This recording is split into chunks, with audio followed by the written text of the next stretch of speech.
Aujourd'hui, je vous propose un nouveau tioul en Haute-Galilée, dans la région de Tibériade. Nous allons partir sur les traces des grandes tzadikim, des grands kabbalistes. Nous allons aller à Tzfat, la plus haute ville d'Israël. Le mot Tzfat vient du verbe litzpot qui signifie observer, guetter. C'est l'une des 4 villes saintes juives avec Jérusalem, Hebron et Tibériade. Et Tzfat est donc le berceau des kabbalistes. Mais auparavant, nous allons faire une petite halte sur la tombe de Rabbi Shimon Bar Yochai, l'auteur du Zohar, qui se trouve à Méron, sur la colline en face de Tzfat. Au fond, vous pouvez voir la ville de Tzfat.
Tzfat, c'est le berceau des kabbalistes. Mais avant eux, la tradition affirme que cette ville a été fondée, il y a plusieurs milliers d'années, par Shem, le fils de Noach. D'ailleurs, la grotte dans laquelle Shem avait installé sa yeshiva et dans laquelle il étudiait avec son fils Héver existe encore à Safed. On trouve aussi mention de la ville de Tzfat dans les écrits de Flavius Joseph, il y a 2000 ans. Flavius Joseph, qui était commandant général de la Galilée, a fortifié la ville pour la défendre des Romains. Puis la ville a été assiégée par les Byzantins, les musulmans, les croisés et les Mamelouks. Mais surtout en 1558, une grande dame, Donna Grazia, originaire de Lisbonne, qui était une juive marane, a contracté un bail avec Soliman le Magnifique sur la ville de Tibériade et tous les alentours, 7 villages, dont le village de Tzfat. Son but était de créer une autonomie juive en Eretz Israël pour les juifs et les anciens maranes qui ne savaient pas où aller parce qu'ils étaient poursuivis par l'Inquisition. Elle voulait donc faire de cette région une terre d'asile pour tous ces juifs et ces maranes. Et de nombreux kabbalistes venus d'Espagne sont venus se réfugier dans la ville de Tzfat, qui est alors devenue un grand centre d'études kabbalistiques. C'est comme ça que Tzfat est devenu le haut lieu de la mystique juive. Et c'est à Tzfat et dans la même région que sont enterrés tous les grands kabbalistes.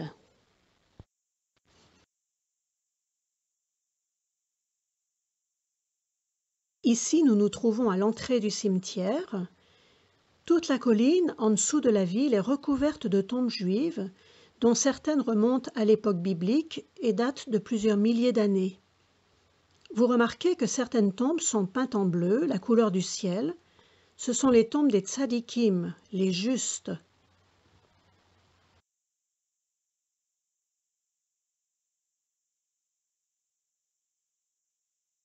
Ici, c'est la tombe de Yosef Karo, l'auteur du Shulchan Arour, qui est une synthèse de toutes les lois juives. Ici, nous nous trouvons devant la tombe du rabbin Yitzhak Luria, qui a vécu au XVIe siècle. On le nomme aussi le Hari Akadosh. Quand il avait 36 ans, le prophète Éliaou lui a ordonné d'aller vivre sur la terre d'Israël dans le but de transmettre les secrets de la Kabbalah à un groupe d'élèves. Il est mort très jeune, à 38 ans, mais il a eu le temps de fonder l'école kabbalistique de Safed, et c'est l'un des plus grands penseurs de la mystique juive. Et à côté de sa tombe se trouve celle de Shlomo Alkabetz, l'auteur du Lecha Dodi. C'est le fameux chant d'accueil du Shabbat que l'on chante dans toutes les synagogues durant l'office d'entrée en Shabbat. Ici, c'est le mikvé du Hari Akadosh. Nous nous trouvons ici devant la tombe de Hana et de ses 7 fils de la famille des Maccabées. C'était la famille qui avait mené la résistance contre la politique d'hellénisation des Séleucites au IIe siècle avant notre ère. Les 7 fils, encouragés par leur mère, sont morts martyrs pour rester fidèles aux lois de la Torah que le roi des Grecs leur demandait d'enfreindre. Et en face de la tombe de Hana et de ses 7 fils se trouve la tombe du prophète Oshéa, le prophète Osée, qui a vécu au 8e siècle avant notre ère. Le thème fondamental du livre d'Osée est l'amour de Dieu pour son peuple malgré toutes ses infidélités. On repère facilement cette tombe de loin grâce à son dôme bleu, comme vous le voyez sur la photo. Maintenant, nous allons remonter vers la ville et nous promener à travers les petites ruelles très pittoresques et pleines de charme. Les photos ont été prises au mois de janvier. Durant l'été, les ruelles grouillent de monde, mais à cette époque, elles sont très calmes.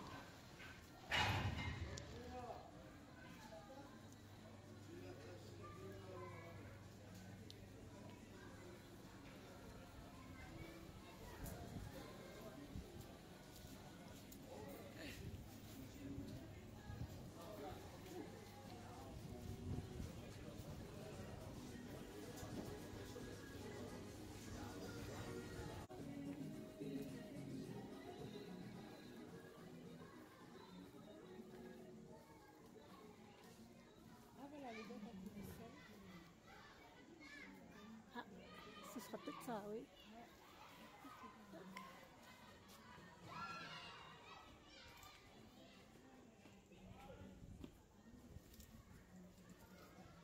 Et comme vous le voyez, il y a plein de petites galeries marchandes avec des travaux d'artistes et d'artisans, des potiers, des peintres, des bijoutiers.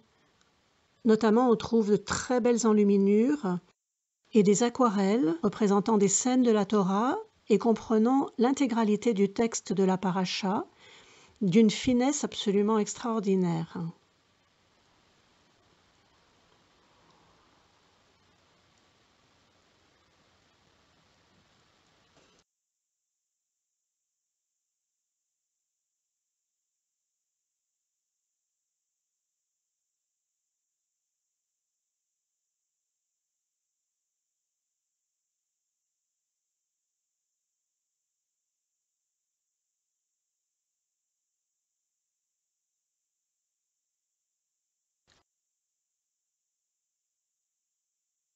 Il y a beaucoup de synagogues dans la ville de Tzfat, qui est une ville très religieuse, mais certaines, bien sûr, sont plus connues que d'autres, et notamment celle-ci, la synagogue ashkénaze du Hari Akadosh, qui a été construite à la mémoire du rabbin Yitzhak Luria à la fin du XVIe siècle, 6 ans après sa mort.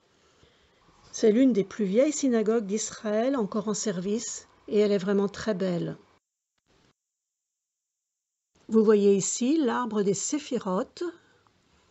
Ici, ce sont les 12 tribus d'Israël, le tombeau de Rachel, Imenu, et un vitrail représentant le Lecha Dodi.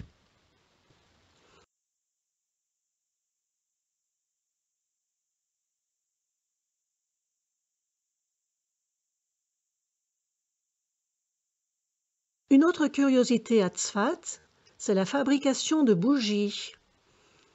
Toutes sortes de choses sont confectionnées avec de la cire, depuis l'arche de Noé, en passant par toutes sortes de petits animaux.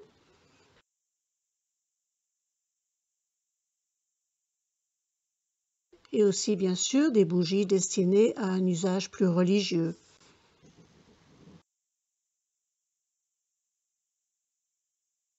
Et nous voici arrivés à une autre synagogue, c'est celle que l'on appelle la synagogue bleue. Elle est très célèbre à Tzfat. C'était la synagogue de Rabbi Yosef Karo. Elle est décorée d'une manière très originale et surtout c'est la manière dont sont installés les sièges qui est peu habituelle. Ce sont des divans bleus installés de manière circulaire. Personnellement, j'ai énormément aimé ce lieu. Il s'y dégage une atmosphère très très particulière.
Nous avons la chance d'arriver à la synagogue Abouav, juste pour le dernier office de la journée.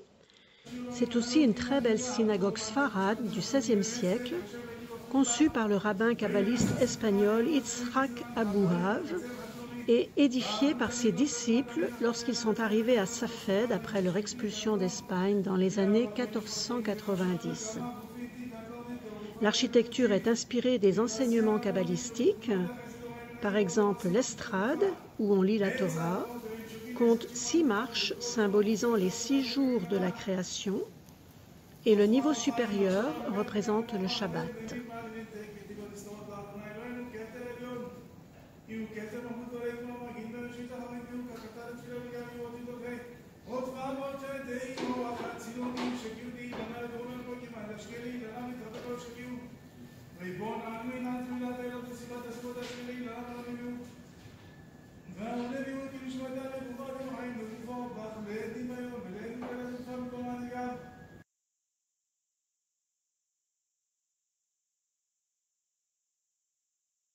La nuit tombe, il est temps maintenant de reprendre le car pour regagner Jérusalem.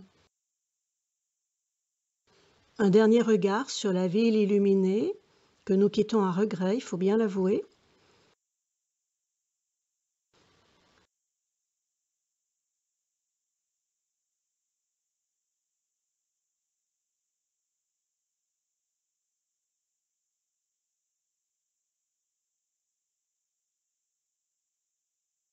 En face, nous pouvons contempler le mont Méron, illuminé lui aussi des premières lueurs de la nuit.